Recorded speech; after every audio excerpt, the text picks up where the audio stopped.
मध्य प्रदेश के रामपुरा गांव में मोहन नाम का एक डाकिया रहता था। सीधा सादा, शांत और बेहद ईमानदार। गांव में अगर किसी पर आंख बंद करके भरोसा किया जाता था तो वो था मोहन डाकिया। भगवान आपका भला करे भैया। अगर ये पत्र ना आते तो हम अपनों के हाल कैसे जान पाते। अरे बहन, यही तो मेरा काम है। आखिर में पत्र ही तो दूरियों को करीब लाते हैं। बिल्कुल सच कहा भैया। लेकिन कहानी की शुरुआत यहाँ से नहीं होती। सुबह सुबह गांव के सरपंच रघुवीर सिंह गुस्से में मोहन के घर के बाहर खड़े थे। काफी देर तक दरवाजा खटखटाने के बाद भी कोई जवाब नहीं आया। कहीं शर्म के मारे भाग तो नहीं गया या फिर कुछ गलत तो नहीं कर लिया। दरवाजा तोड़ो। आखिरकार दरवाजा तोड़ा गया। अंदर अंधेरा, खिड़कियां बंद और मोहन बिस्तर पर बेसुध पड़ा था। लेकिन ये हाल क्यों हुआ? कहानी 2 हफ्ते पीछे चलती है। गोपाल नाम का किसान बेहद परेशान बैठा था। उसकी बूढ़ी माँ शहर के अस्पताल में भर्ती थी। घर की फसल कटने वाली थी, इसलिए वो जा नहीं पा रहा था। मोहन वहां से गुजरा। क्या हुआ गोपाल भैया, इतने उदास क्यों बैठे हो? गोपाल ने झिझकते हुए कहा, माँ शहर के अस्पताल में भर्ती है, बीवी वहीं है। मुझे खत भेजना है पर मुझे लिखना नहीं आता। मोहन मुस्कुराया। बस इतनी सी बात? चलो मैं लिख देता हूँ। सच में भैया? हाँ बताओ क्या लिखना है। लो भैया, खत लिख दिया। बताओ किस अस्पताल में खत भेजना है? लाओ भैया, मैं पता लिख देता हूँ। अच्छा ठीक है। मोहन ने खत लिखा, पता गोपाल ने खुद लिखा और पैसे मोहन को दे दिए। भैया जल्दी पहुंचा देना। चिंता मत करो, पूरी कोशिश करूंगा। 1 हफ्ते बाद गोपाल गुस्से में डाकघर पहुंचा। मोहन भैया, आपने मेरा खत नहीं भिजवाया। क्या? ऐसा कैसे हो सकता है?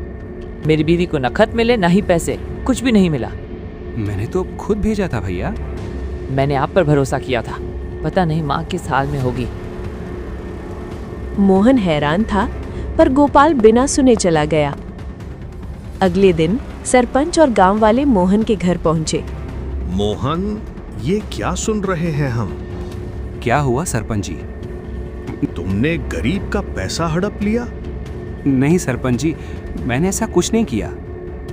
हमें तुमसे ऐसी उम्मीद नहीं थी मोहन। आज से तुम गांव के डाकिया नहीं रहोगे और ना ही हम तुम्हें माफ करेंगे। मोहन समझाता रहा, पर किसी ने नहीं सुना। उस दिन से दुकान वाले ने राशन देना बंद कर दिया। लोग सीधे मुंह बात तक नहीं करते थे।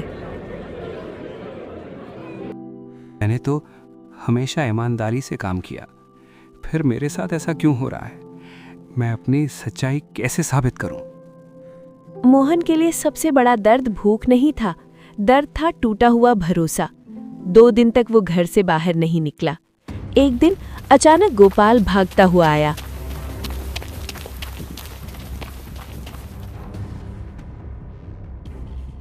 क्या हुआ गोपाल, कहीं भूत देख लिया क्या? सरपंच जी, हमसे बहुत बड़ी गलती हो गई। मोहन भैया बेगुनाह है, पता मैंने ही गलत लिख दिया था, इसलिए खत माँ तक पहुँचा ही नहीं। आज सुबह ही शहर से एक डाकिया आकर खत वापस दे गया। तो इसका मतलब हम गलत थे। चलो अभी मोहन के घर, इससे पहले कि कुछ अनर्थ हो जाए। मोहन बेहोश था। गोपाल रोते हुए बोला, मुझे माफ कर दो भैया।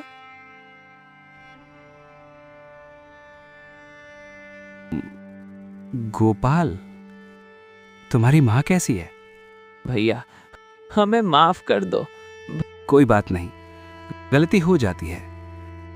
मोहन, हमें माफ कर दो। कल से फिर तुम ही हमारे डाकिया हो। ठीक है सरपंच जी, आप कहते हैं तो मुझे भी कोई दिक्कत नहीं है। आज गांव को समझ आया, जिसे वो चोर समझ बैठे थे वो तो दिल से सबसे अमीर निकला। कुछ दिन बाद रामपुरा फिर पहले जैसा हो गया।